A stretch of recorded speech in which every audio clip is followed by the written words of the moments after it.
வணக்க மக்களே, நாம இந்த ஆரோக்கியமான பதிவில் சிறுநீரக செயலிழப்பை ஆரம்ப கட்டத்தில் உணர்த்தக்கூடிய பொதுவான அறிகுறிகளை பற்றி நம்ம விளக்கமாக பார்க்க போகிறோங்க.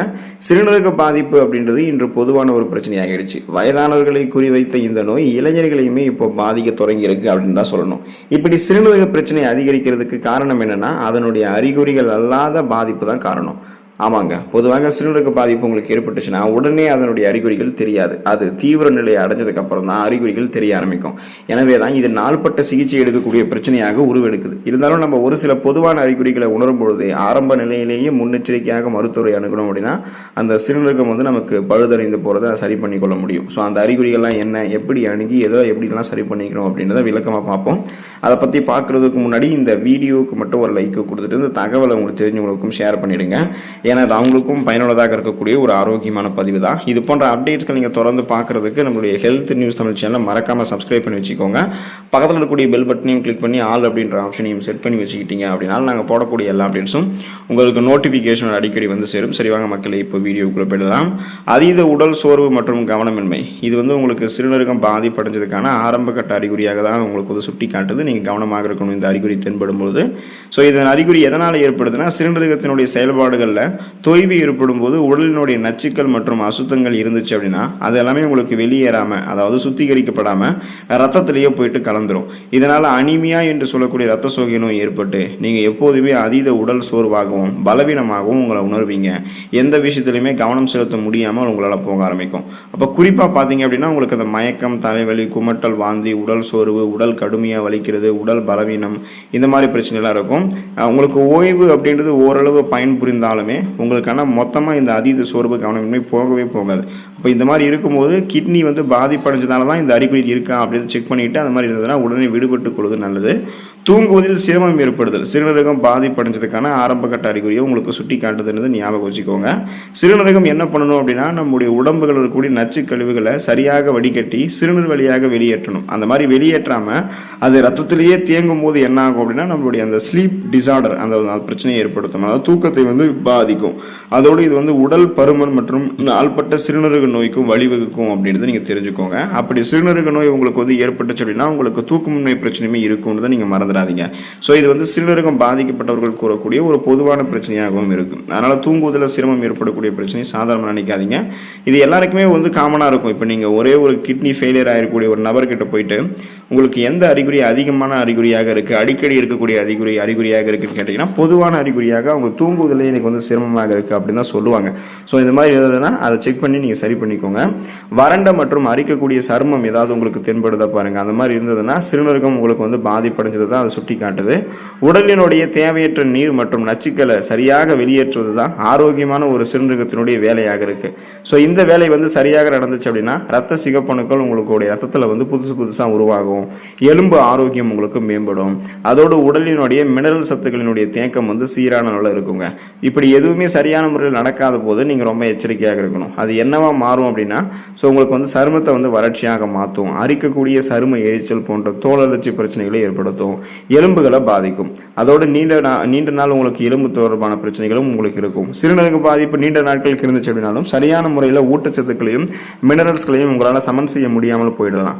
இதனால் உங்களுக்கு போதுமான அளவுக்கு ஊட்டச்சத்துக்கள் கிடைக்காததால அப்போ உங்களுடைய உடல் நோய் எதிர்ப்பு மண்டலத்தை இழந்துடும். ஸோ இம்யூன் பவர் கம்மியாகும் போது அதன் காரணமாகவும் உங்களுக்கு பல்வேறு விதமான நோய்களும் ஏற்படும். அப்போ வறண்ட மற்றும் அரிக்கக்கூடிய சர்மம் தென்படும் பொழுதே நீங்கள் அதை என்னன்றதை பார்த்து சரி பண்ணிக்கொள்வது நல்லது. வழக்கத்திற்கு மாறாக அடிக்கடி சிறுநீர் கழிக்கக்கூடிய உணர்வு உங்களுக்கு இருக்கா பாருங்கள். அந்த ஃபீல் இருந்ததுன்னா சிறுநீரகம் பாதிப்படைஞ்சதுக்கு தான் உங்களுக்கு சுட்டி காட்டுது. இப்போ நீங்கள் அடிக்கடி சிறுநீர் கழிக்கிறீங்க, அதுவும் இரவு நேரங்களில் அதிகமாக சிறுநீர் கழிக்க உங்களுக்கு தோன்றுது அப்படின்னா அது சிறுநீரக பாதிப்பினுடைய அறிகுறிங்க. அதாவது சிறுநீரகத்தினுடைய வடிகட்டக்கூடிய செயல்திறன் தடைபடும் பொழுது அடிக்கடி சிறுநீர் வெளியேற்ற வேண்டும் அப்படின்ற உணர்வு உங்களுக்கு தோன்றும். சில நேரங்களில் சிறுநீரக தொற்று கிட்னி இன்ஃபெக்ஷன்ஸ் ஏற்பட்டதாலுமே இந்த மாதிரி இருக்க ஆரம்பிக்கும். இப்போ வழக்கத்திற்கு மாறாக அடிக்கடி சிறுநீர் கழிக்கக்கூடிய அந்த உணர்வு நீரிழிவு வியாதியால் பாதிக்கப்பட்டக்கூடிய சுகர் பேஷண்ட்ஸுக்குமே இருக்கும்.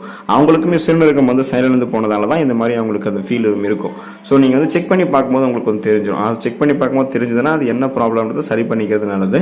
சிறுநீரில் ரத்தம் கசிதல் உங்களுக்கு சிறுநீரகம் பாதிப்படைஞ்சதுக்கான ஆரம்ப கட்ட அறிகுறியை சுட்டி காட்டுறது ஞாபகம் வச்சுக்கோங்க. ஒரு ஆரோக்கியமான சிறுநீரகம் என்ன பண்ணணும் அப்படின்னா ரத்தத்தில் இருக்கக்கூடிய நச்சுக்களை மட்டுமே சுத்தம் பண்ணி ரத்த செல்களை பாதுகாக்கணும். அதுக்கப்புறமா அந்த நச்சுக்களை மட்டும் சிறுநீர் வழியாக நமக்கு வந்து வெளியேற்றிடணும். ஆனால் சிறுநீரகத்தோடைய அந்த வடிகட்டக்கூடிய செயல்திறன் தடைபடும் போது என்ன ஆகுதுன்னா சிறுநீர் வழியாக ரத்த செல்களையுமே அது கசிய வைக்குது. அப்படி நீங்கள் சிறுநீர் கழிக்கும் போது ரத்தம் வருவது போல சிறுநீர்கள் வந்து உங்களுக்கு தென்பட்டுச்சு அப்படின்னா நீங்கள் ரொம்ப எச்சரிக்கையாக இருக்கணும். உடனே மருத்துவர் அணுகணும். இது வந்து சிறுநீரக புற்றுநோய், சிறுநீரக கல் அல்லது சிறுநீரக தொற்று பாதிப்பு இதில் எது உங்களுக்கு இருந்தாலுமே சிறுநீரில் ரத்தம் வரதான் ஆரம்பிக்கும். ஸோ என்ன ஏதுன்றதை நீங்கள் பார்த்து செக் பண்ணிக்கிறது நல்லது. நுரையுடன் சிறுநீர் வெளியேறுதல், சிறுநீரகம் உங்களுக்கு பாதிப்படைஞ்சதுக்கான ஆரம்ப கட்ட அறிகுறியை சுட்டி காட்டுதுன்னு நீங்கள் தெரிஞ்சுக்கோங்க. இப்போ நீங்கள் சிறுநீர் கழிக்கும் போது நுரைத்து வருது அப்படின்னா அதில் புரோட்டீன் கலந்துருக்கு அப்படின்றது அர்த்தங்க. இது கிட்டத்தட்ட எப்படி இருக்கும்னு பார்த்தீங்கன்னா முட்டையை வந்து ஸ்கிராம்பிளிங் செஞ்ச மாதிரி தோற்றத்தில் இருக்குங்க. இதுக்கான காரணம் என்னன்னா சிறுநீரில் வரக்கூடிய அந்த புரோட்டீன் நுரையானது முட்டைகளிலுமே காணப்படும். அதனால தான் நுரைத்து சிறுநீர் வெளியேறுதல் அப்படின்ற அந்த அறிகுறி இருக்கும். இந்த அறிகுறிகள் தென்படும் போது உங்களுக்கு இன்னொரு அறிகுறியுமே இருக்கும். என்ன அப்படின்னா கண்களை சுற்றி வீங்கிய தோற்றமும் தென்பட ஆரம்பிக்கும். நுரை பொங்கி சிறுநீரகத்தில் புரோட்டீன் வெளியேறுவது சிறுநீரக பாதிப்பினுடைய ஆரம்ப கட்ட அறிகுறியாக இருக்குங்க. அப்படி உங்களுடைய அந்த சிறுநீரகம் அதிக அளவிலான புரோட்டீனை வந்து வெளியேற்றுது அப்படின்னா அதனுடைய அறிகுறியாக கண்களை சுற்றி வீங்கியது போல தோற்றமும் இருக்கும். அப்போ நுரைத்து சிறுநீர் வெளியேறுதல் இருக்கக்கூடிய பிரச்சனை இருக்கிறவங்களுக்கெல்லாம் கண்களை சுற்றி வீங்கிய தோற்றமும் இருக்கக்கூடிய இந்த அறிகுறியும் இருக்கும். ஸோ கவனமாக இருக்கணும். கணுக்கால்களில் வீக்கம் உங்களுக்கு இருக்கா பாருங்க, இதுவுமே சிறுநீரகம் செயலிழந்து போனதுக்கான அந்த ஆரம்ப கட்ட அறிகுறி தான் உங்களுக்கு வந்து சுட்டி காட்டுது. சிறுநீரகம் செயலிழப்பு உங்களுக்கு ஏற்பட்டுறது அப்படின்னா சோடியம் அதிக அளவில் தேங்கி கால்கள் மற்றும் பாதங்கள் வந்து உங்களுக்கு வீங்க ஆரம்பிக்கும். இது சிறுநீரகம் செயலிழந்தால் மட்டும் கிடையாது, உங்களுக்கு வந்து இதயம் தொடர்பான பிரச்சனை, கல்லீரல் தொடர்பான பிரச்சனை மற்றும் நாள்பட்ட கால் நரம்பு இழுக்கக்கூடிய பிரச்சனை, ஏன்னா இதில் உங்களுக்கு எது இருந்தாலுமே கால்கள் வந்து வீங்க ஆரம்பிக்குங்க. ஸோ கணுக்கால்களில் வீக்கம் இருக்கிறத நீங்கள் சாதாரணமாக நினைக்காதீங்க. அது என்ன ஏதுன்றது வந்து செக் பண்ணிக்கிறது ரொம்ப ரொம்ப நல்லது. பசியின்மை உங்களுக்கு வந்து ஏற்படுதா பாருங்க, இதுவுமே வந்து சிறுநீரகம் பாதிப்படைஞ்சதுக்கான ஆரம்ப கட்ட அறிகுறி தான் உங்களுக்கு சுட்டி காட்டுது. ஸோ பசியின்மை அப்படின்றது சிறுநீரக பாதிப்பினுடைய பொதுவான அறிகுறியாக இருக்குங்க. நச்சுக்களினுடைய தேக்கம் அதிகரிக்கும் போது இந்த மாதிரி பசியின்மை ஏற்படுவது இயல்பு தான். ஸோ உங்களுக்கு தூக்கமின்மை அறிகுறி எப்படி பொதுவான ஒரு அறிகுறியாக இருக்கோ அது போல தான் பசியின்மை அறிகுறியும் இருக்கும். ஆனால் இந்த வகை பசியின்மை வந்து கழிவுகள் முறையான அளவில் உங்களுடைய உடலை விட்டு வெளியேறாததால் ஏற்படக்கூடிய நச்சுக்களினுடைய தேக்கம் அதிகரிக்கிறதால ஏற்படக்கூடிய பசியின்மை. ஸோ இதையுமே நீங்கள் என்ன ஏதுன்றதை செக் பண்ணிவிட்டு உடனே அதில் வந்து விலகிக் கொள்வது நல்லது. தசைப்பிடிப்பு உங்களுக்கு ஏதாவது ஏற்படுறத பாருங்கள், அதுவுமே வந்து சிறுநீரகம் உங்களுக்கு செயலிழந்து போனதுக்கான சிறுநீரகம் பாதிப்படைஞ்சதுக்கான அந்த ஆரம்ப கட்ட அறிகுறி தான் உங்களுக்கு வந்து சுட்டி காட்டுது. சிறுநீரகத்தினுடைய செயல்பாடுகள் வந்து குறையும் போது என்ன ஆகும் அப்படின்னா எலக்ட்ரோலைட்ஸோடைய சமநிலை இழந்து போயிடும். இதனால் கால்சியம் சத்துக்கள் நம்மளுடைய உடம்புகளில் குறையும், பாஸ்பரஸ் உடைய கட்டுப்பாடும் குறையும். அதன் மூலமாக எலும்பு தொடர்பான பிரச்சனைகள், அப்பப்போ தசைப்பிடிப்பு, தசை வலி ஏற்படுறது, தசைகள் தளர்ந்து போகிறது போன்ற பிரச்சனைகள் நமக்கு அடிக்கடி ஏற்படும். எலும்பு தொடர்பான பிரச்சனையான ஆஸ்டியோபோரோசிஸ், எலும்பு மெலிவு நோய், இந்த மாதிரி பிரச்சனைகள்லாம் ஏற்பட ஆரம்பிக்கும். தசைப்பிடிப்பில் தசை வலி உங்களுக்கு இருக்குமாக இருக்கிறது, தசை தொடர்பான தசைகள் தளர்ந்து போகிறது, குறிப்பாக தசை பிடிப்பெல்லாம் உங்களுக்கு இருக்கும். போதுமான அளவுக்கு உங்களுக்கு ஊட்டச்சத்துக்களும் உங்களுடைய உடலுக்கு கிடைக்காம போகிறதால என்ன ஆகும் அப்படின்னா ஒட்டுமொத்தமாகவே நீங்கள் பேலன்ஸ் வந்து இழந்துருவீங்க. ஸோ அப்போ அதை காரணமாக கொண்டு பல்வேறு நோய்களும் உங்களுக்கு ஏற்படும். அப்போ அந்த மாதிரி நீங்கள் அந்த மாதிரி ஒரு பல்வேறு நோய்கள் நுழைவதற்கு நீங்கள் இடம் கொடுக்கக்கூடாது. அப்படின்னா தசைப்பிடிப்பெல்லாம் ஏற்படுறதுக்கு முன்னாடியே நீங்கள் இந்த சிறுநீரகம் செயலிழப்பெல்லாம் உங்களுக்கு இருந்துச்சோம்னா செக் பண்ணிவிட்டு அதை சரி பண்ணிக்கிறது நல்லது. ஸோ அப்போ தான் நீங்கள் ஆரோக்கியமாக இருக்க முடியும். அப்போ தொடர்ந்து என்ன பண்ணுங்கள், இந்த சிறுநீரகத்தை செயலிழந்து போயிடுச்சு அப்படின்னா இந்த அறிகுறிகள் உங்களுக்கு தென்படும் போதே அதை சரி செய்து கொள்வதும் நல்லது. சரி செய்து கொண்டு நலமோடு இருங்க.